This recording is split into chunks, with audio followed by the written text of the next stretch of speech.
હું રચના madam Nandaniya, ward number 4 ની corporator. ગઈકાલે મારા ફ્રેન્ડ રોશનબેને વાત કરી કે વાંજાવાસમાં ગરીબ માણસો હારે એક મસ્તી થઈ છે.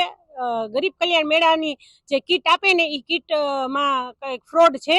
એટલે અમે ગઈકાલે આવી અને અહીંયા તપાસ કરીને અમે જોયું તો આ લોકોને અથાણા બનાવવાની કીટ આપી છે. આ કીટમાં 5 વસ્તુ હોય અને જેને કીટ આપી ને એને આ લોકોને 5 વસ્તુ સાથે ફોટો પડાવ્યો અને પછીની 2 વસ્તુ હોય ને જે કીટ અથાણાનું જે મશીન પેક કરવાનું ઈ અને એક બીજું 2 વસ્તુ કાઢી અને 3 વસ્તુ જ આપ્યું. મિક્સચર, પછી વજન કાંટો અને તપેલું. આ 3 વસ્તુ 12,000 નું થાય નહીં અને 12,000 નું બિલ આપ્યું.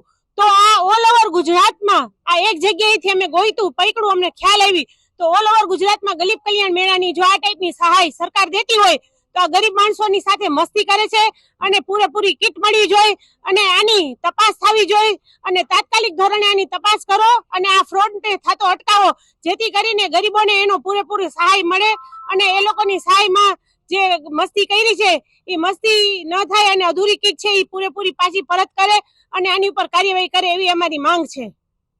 મારું નામ રોશનબેન નાય, હું જામનગર જિલ્લા પ્રમુખ છું સેવા દળની. અને મને આ બેનો મળ્યા અને મને અરજી કરી કે આવી રીતના અમારે 5 વસ્તુનો ફોટો લીધો છે અને એમાંથી 2 મશીન કાઢી લીધા છે અને 3 વસ્તુ આપી છે.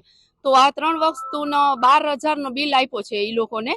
તો આમાં 3.5 થી 4,000 ની વસ્તુ છે અને 12,000 નો બિલ સાથે આ 3 વસ્તુ એ લોકોને પકડાવી દીધી છે. હવે આ ગરીબ માણસો સાથે આટલી ચીટિંગ ન કરે. અને આ એક સાહેબ છે દિનેશ સાહેબ કરીને, આનો એના પહેલા પણ ફ્રોડમાં નામ આવ્યું છે, ડમી સ્કૂલમાં નામ છે એનો. તો સરકારને ખરેખર થોડુંક વિચારવું જોઈએ કે આવા ચીટર માણસોને હાથમાં આ ગરીબ લોકોની સહાય ન દેવી જોઈએ. શું કામ કે આ જો સ્કૂલ ડમી બનાવતા હોય તો આ ગરીબ સાથે તો આવું ચીટિંગ કરતા જ હોય.